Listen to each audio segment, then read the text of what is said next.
Now we're going to talk about one of my favorite counters and what should become one of your favorite counters. And of course, let's talk about film study first.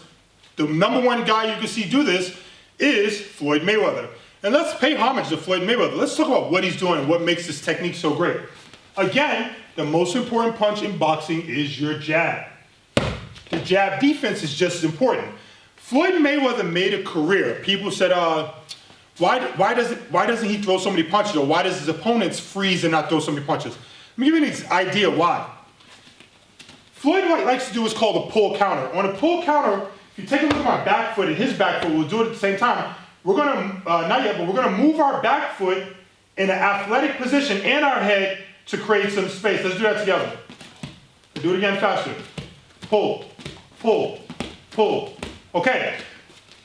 Now, the object on a pull counter is, I want you to pull and stay there, is for him, we like to say in the States, to beat my hand back, beat my jab back to my face.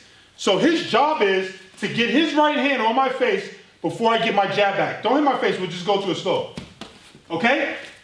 That's what's made Floyd Mayweather so successful, because the most important punch to get into a rhythm is your jab.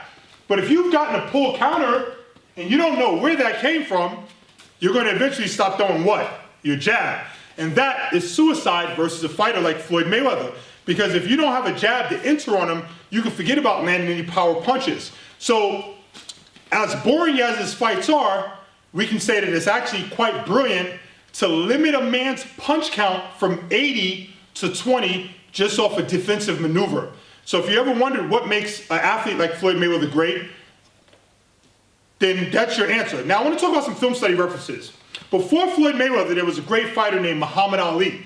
Muhammad Ali fought a guy named Cleveland Williams. Cleveland Williams obviously is a tall guy and he had a really long jab. Muhammad Ali, go back, you watch that fight, he knocked him out with the pull counter, okay? So you can reference, way before Floyd Mayweather, you can reference Muhammad Ali versus Cleveland Williams. But of course, let's not stop there. Way before Mayweather came along, there was a fighter named Mike McCallum. Mike McCallum has a famous quote where he says, "Good fighters capitalize on your mistakes. Great fighters make you make mistakes." How do you make someone make a mistake in boxing? Pull counter. He's making me make mistakes. So Mike McCallum once again said, a good fighter capitalizes on your mistakes and a great fighter makes you make mistakes. Now, of course, I'm going to give you a fight reference to go along with his quote. Go ahead online and dig up Julian Jackson versus, why am I having a brain fart? Mike McCallum. And Mike McCallum was older when he fought Julian Jackson, a power puncher, but he was able to decision him easy because he was doing stuff like pull counters, taking the guy's jab away. And if you know Julian Jackson, he's one of the most feared power punchers of all time. Go look at his highlight. It's probably the best knockout highlight you'll ever see in your life. Because when I say concussive, it's sleepy time with Julian Jackson. But Gerald McClellan doesn't care, because he sets you up. He take your weapons away. Let's give you another fight. Let's go to Argentina. Let's go to the 60s, Argentina. There was a man named Nicolino Loche. Now, I know in America and different countries, everybody calls this the Mayweather, the Philly shell. But I have to debate with you a little bit. Here's why. In the 60s, there was this great fighter from Argentina named Nicolino Loche, and guess where he stood? He stood like this. Was he from Philadelphia? Absolutely not. Did he know Floyd Mayweather? Floyd Mayweather Sr.? Absolutely not. But he used a move also called the pull counter, and he used it in damn near every single fight you'll watch of him. It was religious with this guy. Whoop. And this was in the 60s, okay? And finally, no, that's the last reference I'll give you guys. But so the pull counter is an extremely important punch. Floyd Mayweather is the guy that perfected it, so you guys can have a lot of confidence in his technique. But the most important part is what you do with your foot. Let's talk about that now. In Muay Thai, if he's going to avoid a kick, generally he won't move his foot. He'll just pull. Guys, man, that was good. Coach Stuart offline, was that okay? Can I just get a? Okay, cool. He participated. Credits. It was okay. It was not a bad kick. But the point is, they don't move. Lean back again. Now, the problem for this position, don't worry, he's 17, he's staying here a long time, guys. The problem for this position is try to move somewhere. It's difficult for him to move his feet. Is there anything wrong with that? No. If you're Muay Thai, absolutely do that. But for boxing, if you want to counter with a punch, it's important that you move your foot. No punch yet. Now do it again. Also, here's another thing when you're given a feed before we start the punches. Sometimes I get caught doing this. Not good, right? I really want to stretch that punch out towards his face and don't move your front foot at all. Yeah, good. Let's come back with 2-3-2 now. Balance. Pull. Pull. Pull. Other side. Now, what's important if you're talking about translating this to sparring or fight is that you almost have to be very brave in the sense of you have to, in your head, you have to tell yourself, I dare you to disrespect me by throwing your jab at me.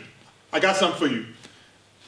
And he does. So he wants to wait. Just because I say pull, he doesn't want to pull when I say it. He wants to wait and try to time me. Pull. Don't move. So really one quick thing, guys. When you rewind, you'll see if you move your front foot on this, you'll end up going backwards and you won't be able to counterpunch. And yes, you'll be able to land a punch, but the problem is it won't be a power punch and you won't get the person's attention.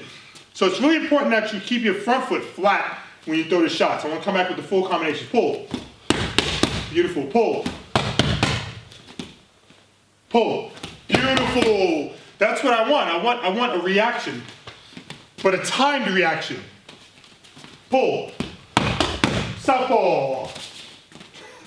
Slow. Pull. Good job. Pull. Don't move your front foot. You're golden. I'll just help you out there. Pull. Pull. So, coaches, that's a quick hack. Say something. If you got a person that's moving their front foot, I'm going to explain why people move their front foot. People move their front foot because when punches are coming at me, my natural reaction is to do what? Go backwards. So when you're thinking about a system like this at a high level, we're asking you to be brave. We're saying, you know what, for 10 to 15 seconds, we're asking you to stand in the middle of the ring and try to catch something. And yeah, we're going to get the moving again, but we just want to give a guy a presence look, okay? But the only way you can give a person presence is if you have a solid base. Nothing wrong with moving and throwing shots, but my father always told me that there's always a man or a woman bigger and stronger than you are.